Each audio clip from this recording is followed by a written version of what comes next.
Hello everyone, Assalamu alaikum. This is Muhammad Ali Zafar and here we are today with our ECAT English lectures. तो आज हम करेंगे conditional sentences और comprehension passages में इसका इस्तेमाल किस तरह से होता है. Conditional sentences वो sentences होते हैं जो कि दो हिस्सों पर मुश्तमिल होते हैं. एक हिस्सा उनमें से independent clause होता है और दूसरा हिस्सा उनमें से dependent clause होता है, right? और वो कनेक्टेड किसके थ्रू होते हैं? नॉर्मली इफ के थ्रू और कॉमास के थ्रू.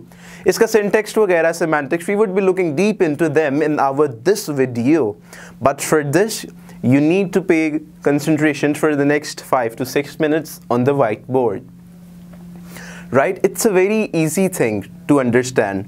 Students को समझ ही नहीं आता 9th 10th first year second year के बाद भी at times, और जिनको समझ आ भी जाता है उनको ये समझ नहीं आ पाता कि comprehension passage में अगर conditional 2 और conditional 3 इस्तेमाल उनमें से एक इस्तेमाल हुई है तो which one is going to be more relevant और उनकी implications क्या हैं. देखिए both of the conditionals 2 and conditional 3, right? ये दोनों एक सब्जंक्टिव केस को शो करने के लिए इस्तेमाल होती हैं, पास्ट सपोजिशन को, राइट, पास्ट एक्शन को जो कि नहीं हुआ होता, लेकिन इनमें फ़र्क है. डिफरेंस क्या है? We'll have a look. But currently हम देखते हैं कंडीशनल 1 को and then we'll be moving towards them. और कॉम्प्रिहेंशन पैसेज में किस तरह से आते हैं और इसकी क्या फिर इम्प्लीकेशन होती है और कॉम्प्रिहेंशन को उसका कैसे सॉल्व करना है या फिर ये वैसे सेंटेंसेस कैसे इस्तेमाल करने हैं. प्लीज़ पे concentration for this. So first up we have a sentence. Conditional 1 का हम एक sentence लेते हैं.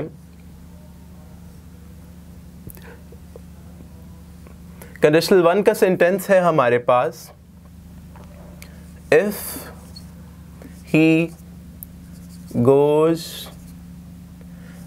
to school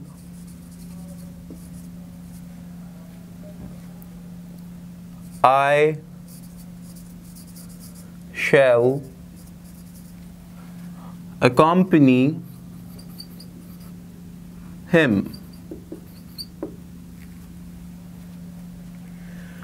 This is the conditional 1, right? इसके अंदर स्ट्रक्चर देखिए. if से जुमला स्टार्ट होता है हमारे पास, तो कंडीशनल की निशानी ही क्या होती है कि if से जुमला स्टार्ट होगा. और if से स्टार्ट होने के बाद वी सी के ही गोज टू स्कूल, जो अगला जुमले का टुकड़ा है उसके अंदर क्या इस्तेमाल हो रहा है? हमारे पास एक स्ट्रक्चर इस्तेमाल हो रहा है और वो स्ट्रक्चर क्या है? सिंपल प्रेजेंट का, यानी कि प्रेजेंट इस्तेमाल होता है कंडीशनल के पहले टुकड़े में इफ़ वाले के साथ, जो इफ़ के साथ कंबाइन होता है if he goes to school, right. तो फर्स्ट हिस्से के अंदर हम क्या इस्तेमाल करेंगे? The present indefinite. और उसके बाद हमारे पास कोमा आ जाता है. देखिए कोमा की बहुत अहमियत है यहाँ पे. कोमा सेपरेट कर रहा है इस पर्टिकुलर क्लॉज को इस क्लॉज से. अब आप मुझे ये बताइए कि आपको सबऑर्डिनेट और मेन क्लॉज इसका फ़र्क अगर नहीं भी आता सो डोंट वरी, एक सिंपल सा ट्रिक ले लें. कॉमा, हम दो जुमले पढ़ते हैं. देखिए एक जुमला है हमारे पास आई शैल अकॉम्पनी हिम, राइट, और दूसरा जुमला है हमारे पास if he goes to school. तो if he goes to school अगर हम इधर ही फुल स्टॉप लगा दें तो क्या, और इसके ऊपर हम हाथ रख दें जुमले के, तो क्या पिछला जुमला ठीक होगा?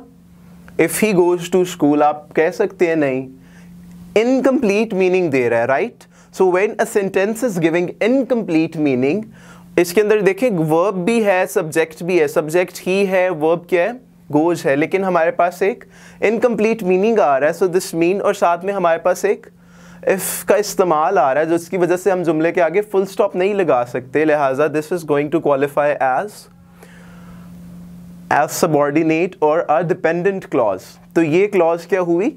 डिपेंड कर रही है, क्योंकि इसको आगे शर्त चाहिए, आगे कुछ चाहिए अपने आप मुकम्मल करने के लिए. और हम देखें आई शैल अकॉम्पनी हिम, तो ये हमारे पास it can stand on its own. लिहाजा ये जो जुमला है हमारे पास इट्स इंडिपेंडेंट, राइट. तो याद रखें जब एक इंडिपेंडेंट क्लॉज और एक डिपेंडेंट क्लॉज मिल जाती हैं, इंडिपेंडेंट और डिपेंडेंट, वो उनके बीच में कॉमा प्लेस होता है नॉर्मली. ठीक है, अगर वो कॉमा का प्लेस होता है, अगर इफ वाली चीज़ या सबऑर्डिनेटिंग कंजंक्शंस में से कोई स्टार्ट में आ जाए तो फिर कॉमा लगता है। इन शॉर्ट इंडिपेंडेंट और डिपेंडेंट क्लॉज जब मिलती हैं तो वो कौन सा सेंटेंस बनाती हैं? They make the complex sentence. इस जुमले को कॉम्प्लेक्स जुमला कहेंगे, कॉम्प्लेक्स सेंटेंस कहेंगे। So this is, we have future in simple future in the next independent sentence. ये देख सकते हैं आप, I shall accompany him, simple future का जुमला है, मैं उसको कंपनी करूंगा, तो this is going to be the future indefinite. और पिछला हमारे पास क्या है इसके साथ? Present indefinite. तो कंडीशन, इससे मुराद क्या होगी अब कॉम्प्रिहेंशन में कि मैं उसके साथ जाऊंगा, उसको कंपनी करूंगा अगर वो ऐसे करता है। तो उर्दू में भले आप कहें अगर वो करेगा तो मैं ये करूंगा, लेकिन इंग्लिश में स्ट्रक्चर ये होता है। तो अगर आपको इस तरह का जुमला है तो इसकी सिमेंटिक्स ये बनेगी कि अगर वो स्कूल जाता है तो मैं उसके साथ शिरकत करूंगा, तो मैं उसका साथ दूंगा। If he attends the party I shall also come, right, कि अगर वो पार्टी में जाता है तो मैं भी आऊँगा। इस तरह से सिमेंटिक्स है इसके। अब हम आते हैं कंडीशनल टू की तरफ।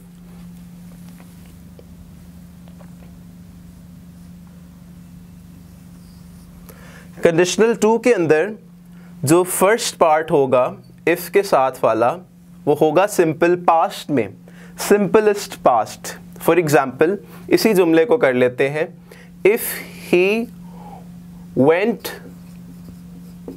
टू स्कूल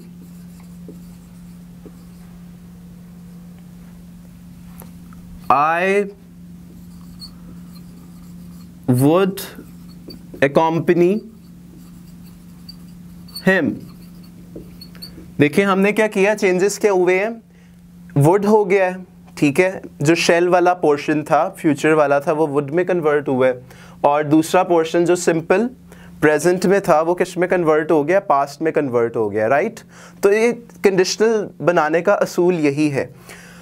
सेकंड कंडीशनल जो कि माजी को शो करता है, देखें फर्स्ट कंडीशनल में पॉसिबिलिटी थी कि ये हो सकता था कि अगर वो स्कूल जाता तो मैं भी उसके साथ जाऊं, अगर वो स्कूल जाएगा तो मैं भी उसके साथ जाऊंगा, राइट। तो अभी पॉसिबिलिटी है, लेकिन यहाँ पे क्या होगा? If he went to school, अगर वो स्कूल जाता, दिस मीन्स कि वो नहीं गया, तो एक क्रॉस लग गया उसकी पॉसिबिलिटी पे, लिहाजा इसको हम सब्जंक्टिव भी कहते हैं। If he went to school I would accompany him, अगर वो स्कूल जाता तो मैं उसके साथ जाता, तो मैं उसका साथ देता या उसके साथ चले जाता। सो इन दिस वे हमने देखा कि इसका स्ट्रक्चर क्या हो गया? Simple past, right. In second conditional we have simple past which is after comma followed by would, और वुड के साथ फॉर्म कौन सी आती है? हमेशा फर्स्ट फॉर्म आती है, right. We will be discussing modal verbs और semi modal verbs in our next lectures, लेकिन वुड के लिए अभी बस ये याद रख लें, वुड के बाद फर्स्ट फॉर्म आती है। तो परेशान नहीं होना, वुड स्टार्ट में आ जाए तो पोलाइटली पूछने के लिए भी इस्तेमाल होता है। It has multiple usages. Hold on, we'll be discussing everything, every grammatical thing. You will be having these lectures with me, don't you worry. But for now, please consider this comprehension in ECAT. तो comprehension के अंदर जब आपको comprehension passage आएगा तो उसके अंदर अगर जुमला आता है, if he died, I would kill everyone. Right, और if he had died I would have killed everyone. जो अभी मैंने बोला ये थर्ड कंडीशनल हो जाएगा। If he died I would kill everyone. इसका जो रिलेशन है पास से कि अगर वो मर जाता तो मैं सबको मार देता, इसके अंदर एम्फेसिस है, नॉर्मल है, और इसके अंदर ज़्यादा माजी की बात नहीं है। माजी बईद होते हैं और एक माजी करीब होता है। इसमें माजी करीब से थोड़ा आगे का पीरियड रेफर किया जा रहा है। इसकी सिमेंटिक्स को समझें अगर आप comprehension, if you wish to excel in comprehension, so you must be familiar with the semantics, with the meanings and with the crux what that particular conditional is making out, right. You might have done each and everything in your basics primaries, but you need to be very much familiar with what are the implications of these conditionals if you encounter them in a passage, right? तो अगर second conditional इस्तेमाल होती तो this means एक past act है जिसके ऊपर आपने एक नॉर्मल एम्फेसाइज किया है और उसको गुजरे ज़्यादा अरसा भी नहीं हुआ। इसके दो पॉसिबल इम्प्लीकेशंस बन सकते हैं और कॉम्प्रिहेंशन में यही सवाल आ सकता है कि आप please identify the level of exertion or level of emphasis which the writer was giving, right, on that particular act. So you need to be familiar with the conditionals for this particular thing, and in the third conditional we'll be able to see the clear difference. In third type conditional हमारे पास pattern वही रहेगा, लेकिन हमारे पास first form में क्या हो जाता है, had, यानी कि perfect. If he had gone to school,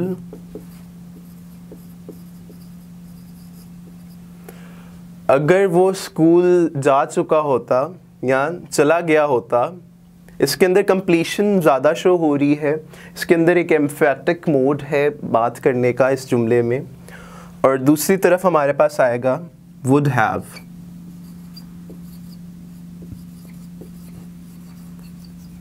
I would have accompanied him. Right? So we have seen कि अगर वो स्कूल जा चुका होता तो मैं उसके साथ लाजमन जाता. So these are the semantics, और इसके अंदर कुछ ज़्यादा पास्ट की रिलेट किया जा रहा है, इसमें निस्बतन कम पास्ट को रिलेट किया जा रहा है.